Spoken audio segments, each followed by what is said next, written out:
hoy les traigo unos invitados muy especiales, los cuales son licenciados en Innovación y Negocios que vienen recién saliditos de la UAPS.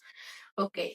Em, Ahorita vamos a platicar un poco sobre temas económicos, cómo se relaciona un país con el resto del mundo y básicamente qué es la balanza de pagos. Capítulo 1. ¿Qué es la balanza de pagos? Vaya, ¿qué es la balanza de pagos? Bueno, más que nada siento que la balanza de pagos es como un ingreso o un registro contable que tiene un país con el resto del mundo, y esto básicamente viene siendo transacciones un registro que viene siendo durante un año. Sí, funciona como un estado de cuenta internacional entre los países.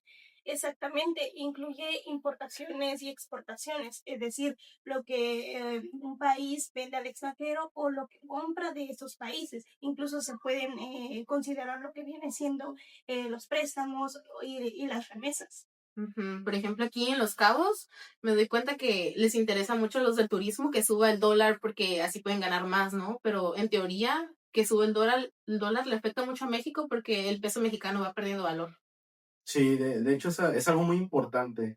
Otra cosa que puede ser que es muy importante, es de que la balanza de pago siempre debe estar equilibrada contablemente, ya que al haber un déficit, que hablándolo hacia la cámara, un déficit es cuando un país importa más de lo que exporta, pues se debe compensar con un superávit, que el superávit es cuando ingresa más valor, ingresa más dinero que sale. Y pues esa es una manera de poder equilibrar esa balanza de pagos. Ok, entonces el déficit no está malo, ¿verdad? Es decir, debemos saber en qué cuenta corriente va el déficit. Por ejemplo, si hablamos de la pandemia, sí lo recordamos mucho, cómo nos afectó económicamente. Sí, vaya. Sí, demasiado. Bueno, yo me acuerdo que en la pandemia, no teníamos trabajo como tal porque todos estábamos encerrados, ¿no? Básicamente. Sí. Y lo que es un familiar de Estados Unidos nos mandaba dinero. Y como en ese tiempo el dólar estaba muy alto, la verdad que nos alcanzaba muy bien y con eso estuvimos como que sobreviviendo.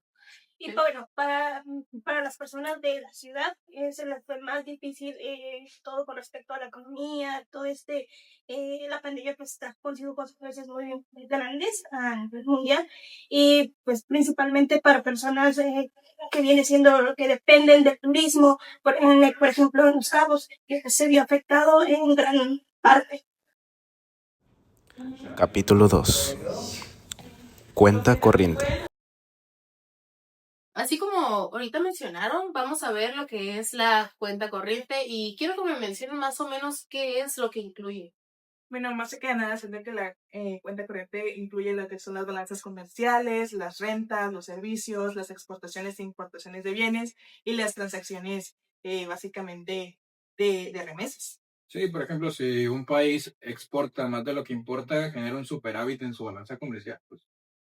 Por ejemplo, cuando un país exporta más de lo que importa, se genera un superávit en su balanza comercial, es decir, que está entrando más dinero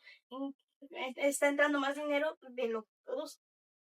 Sí, Pero también cuando importa más de lo que exporta, tiene un déficit. sí, el problema aquí es cuando el déficit es muy constante, porque el país tiene que de alguna otra manera, tiene que equilibrarlo, tiene que ver otras alternativas para poder financiar este tipo de crisis. Pero algo que, por ejemplo, la otra vez estaba leyendo, que Estados Unidos, desde los años 70, es de los países que más déficit tienen en el mundo. Pero esto ocurre porque es un país que se dedica mucho a comprar productos de otros países, y es un país que es Muy más consumista. consumista, es más consumista, y esto hace que llegue a subir su déficit. Pero el detalle aquí es de que al ser un país más poderoso, todos los países le deben a Estados Unidos. O sea, indirectamente es un país que se dedica igual a prestar mucho dinero, y pues esto llega a ocasionarlo, ¿no? Así que es algo muy, muy complejo, pero yo creo que cualquier otro país que tenga un déficit como el de Estados Unidos, yo creo que estaría en crisis y no sabría cómo llevar ese déficit. Se me hace muy impresionante que Estados Unidos tenga un déficit siendo una potencia mundial. Sí, lo que estaba viendo, que también Reino Unido, Tailandia y muchos otros países también presentan déficits que yo creo que muchos ni siquiera sabían. Y por ejemplo, otros tipos de países que tienen superávit puede ser Alemania, China. China, Alemania, Japón. Sí. China, Japón, que son países que si se dan cuenta tienen o sea, la mano de obra es muy barata y por lo mismo producen a mayor escala y muchos otros países le compran. Sí, pues Entonces, a raíz de lo mismo, pues la gente se dedica a eso, a generar partes para venderlas a todo el mundo. O sea, es algo muy rentable. entonces, pues ahí es donde entra lo que es pues una cuenta financiera, ¿no? Y es lo que vamos a ver ahorita. Capítulo 3. Cuenta financiera y de capital. Entonces, pues básicamente cuéntame qué es la cuenta financiera.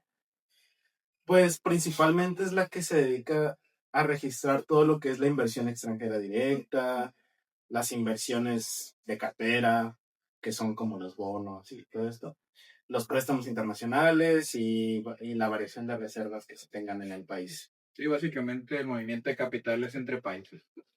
Por ejemplo, si una empresa extranjera invierte en fábricas dentro de un país, se podría denominar como inversión extranjera directa. Sí, yo he visto que hay muchas empresas que se meten aquí en México a invadirnos, no crees, pero igual sí he visto muchas automovilísticas que es como, no sé cómo se diga, pero son de autos, de Sí, fabricación las empresas automotrices como automotrices, Kia, sí. como Volkswagen, pero pues también hay empresas más pequeñas que son como los supermercados, ya sea un Walmart, o sea, todas estas son inversión extranjera directa pero para ese país. Hasta un restaurante de comida rápida. El Costco. Sí, McDonald's. Y sí, si el gobierno pide un préstamo pues al exterior, básicamente se registra aquí. Así es, si hay un déficit en la corriente financiera, puede compensarse con entrada de capitales como inversiones extranjeras o préstamos que permitan financiar ese faltante. Estamos endeudados, ¿no? Bastante. Bueno, entonces todo esto nos lleva al siguiente punto. Capítulo 4. Impacto en el tipo de cambio. ¿Cómo puede afectar la balanza de pagos en el tipo de cambio? Entonces, a ver, ¿quién me quiere contestar? Bueno, si entran más dólares por exportación o inversión extranjera, aumenta la disponibilidad de divisas y la moneda puede fortalecerse. Es decir, un ejemplo, cuando un país vende muchos productos al exterior, recibe más dólares y su moneda gana valor. Bueno, entonces si sale más dólares por importación, esto quiere decir que la moneda puede depreciarse, ¿verdad?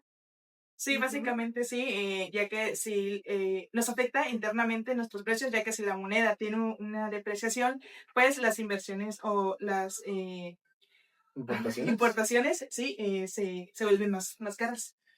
Sí, aunado a todo esto, pues realmente esto va a afectar, va a generar una inflación en el país de origen, ya que, pues sí, principalmente le va a afectar mucho a las personas. En este caso, su poder adquisitivo va a disminuir. O sea, por ejemplo, si antes comprabas con 100 pesos, comprabas 10 productos, ahora vas a comprar 7. Y pues obviamente no se va a equilibrar porque al momento de que, o sea, lo que son las tasas de los, ¿cómo podría decirlo? El ingreso, su ingreso por parte del empleo no va a subir. Así que esto va a generar una verdadera inflación y va a afectar mucho a las personas. Sí, es por eso que los bancos centrales se la pasan monitoreando la balanza de pagos. Muchas veces cuando si llegara a haber ¿Crisis? una crisis global, los países que tienen inversiones en monedas que no son tan fijas, o sea, que no les sea, que no les sea tanta confianza, muchas veces lo vienen cambiando a dólares, porque el dólar, pues, como saben, es una moneda más Estable. estable, ¿no? Y también he leído mucho he visto que también el petróleo puede influir mucho en lo que puede afectar, por ejemplo, aquí en México, en el tipo de cambio. Por ejemplo, si el precio global del petróleo sube, esto hace que a México entre más dólares, pero en todo caso si llega a bajar, pues a lo que hablamos, salen dólares y se hace una depreciación de la moneda. Sí. Ok, y esto pues Vamos a ver el siguiente punto. Capítulo 5.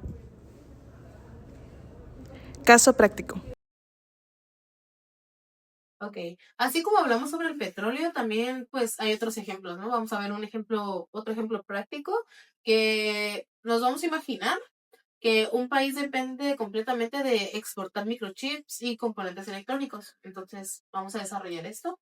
Sí, es por ejemplo, supongamos que un país como Japón o Corea, que son países que son altamente, que se dedican a vender muchas cosas de tecnología. Si el comercio empieza a bajar, si su demanda global empieza a bajar de la tecnología o hay una recesión mundial sobre este tipo de productos, los pedidos internacionales obviamente van a disminuir. Entonces, los ingresos de ese país van a empezar a bajar porque pues, es un país que se va a dedicar solamente a exportar tecnología. Sí, eso también genera un déficit en la cuenta corriente, ya que pues un país estaría importando lo que sería maquinaria, alimentos, energía, pero ahora está vendiendo menos al exterior. Y bueno, si no recibe inversión suficiente para compensar esto, o bueno, para compensar la caída, empieza a haber una presión sobre su moneda. Al su país ejercer una presión sobre su moneda, obviamente los países van a empezar a generar una desconfianza. Y pues obviamente al haber una desconfianza, todos van a empezar a retirar su dinero de ese país, porque no les conviene obviamente invertirlo, porque no están haciendo una circulación sobre sus bienes que pueden exportarlo. Sí, como consecuencia la moneda se deprecia y hace que las importaciones sean más caras. Sí.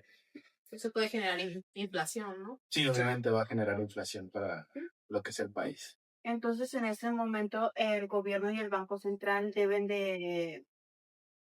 Pues a reaccionar. de reaccionar. Es decir, que la tasa de interés sube para poder atraer más capital. Sí, y pues esto lo hacen, pues obviamente reducen el gasto público, utilizan todas sus reservas internacionales para poder estabilizar lo que es el tipo de cambio de su moneda. Y pues esta es la manera en la que van a poderse estabilizar, mantener estabilizar su déficit. Sí, darle una solución. Así es, sus alternativas. Capítulo 6. Importancia y conclusión. Entonces, ¿por qué es tan importante la balanza de pagos, no?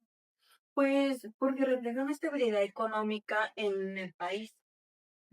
Pues permite detectar la vulnerabilidad externa que tiene el país al desinyectarle capital. Esto también nos permite o nos ayuda a pues, hacer políticas económicas dentro de un país, como viene siendo la política fiscal, la política monetaria, la política comercial, y pues básicamente nos vienen ayudando a prevenir el déficit o nos ayudan pues a las inversiones extranjeras dentro del país. Sí, es como la cuenta corriente, es como si fuera el termómetro. Por ejemplo, cuando entra, sabemos que hay mucha inversión y todo eso, pero, o sea, sabemos que entra dinero, pero el momento de que sale, conocemos cómo realmente un país puede depender específicamente de otros países relacionado esto al financiamiento externo y pues realmente pues considero que es algo muy, muy importante porque así conocemos realmente la estabilidad del país. Para los inversionistas les puede servir mucho para poder invertir en esos países, que, o sea, va a generar una confianza y pues para esto puede funcionar. Sí, también para preparar planes a futuro en caso de tener un plan A, un plan B sobre inversiones y cómo comportarte al respecto. Sí, así es. Bueno, en conclusión y en pocas palabras, la balanza de pagos no es solamente un registro contable, sino más bien es una herramienta clave que nos ayuda a entender cómo funciona o cómo es el funcionamiento de la economía global. Muchas gracias por acompañarnos el día de hoy. Básicamente se dan cuenta que estos son temas muy importantes, llevando lo que es la materia de finanzas internacionales. Básicamente esta es la clave de todo, ¿no? Para poder saber la economía. Les invito a que puedan seguir investigando, indagando sobre el tema y poder seguir aprendiendo sobre estos temas, ¿no? Saber que la economía global se mueve y poder aprender a movernos junto con ellos. Y no sé si alguien más quiere agregar algo. Sí, yo creo que además de esto, como futuros licenciados en innovación y negocios, considero que son temas de suma importancia, ya que algunos sí que se van a dedicar a ejercer una empresa y debemos de conocer todos estos temas, ya que muchas veces van a ser de mucha importancia y, y pues nada, eso nos va a ayudar mucho. Investiguen más sobre esos temas que van a seguir funcionando y siempre van a perdurar. Yo creo que aunque son conceptos que quizás son a simple vista fáciles, sin embargo, no todos tenemos el conocimiento sobre qué es, por ejemplo, en este caso, balanza de pagos o lo que viene siendo una corriente, algo así. Entonces, siento que esta parte de ser información también nos suma a nosotros como conocimiento para poder entender y saber un poco más. Nosotros somos el equipo número 3 y esos son mis compañeros licenciados. José María Morales Benítez. Michelle Naranjo de Plasmo. Rebeca Navarro Guerrero. Jareli Jazmín Dirgesilio. Y Brian Sorry 16. Y su servidora, Angélica Jocelyn Álvarez Higuera. Muchas gracias. La Nos despedimos. servilleta. Bye. Bye.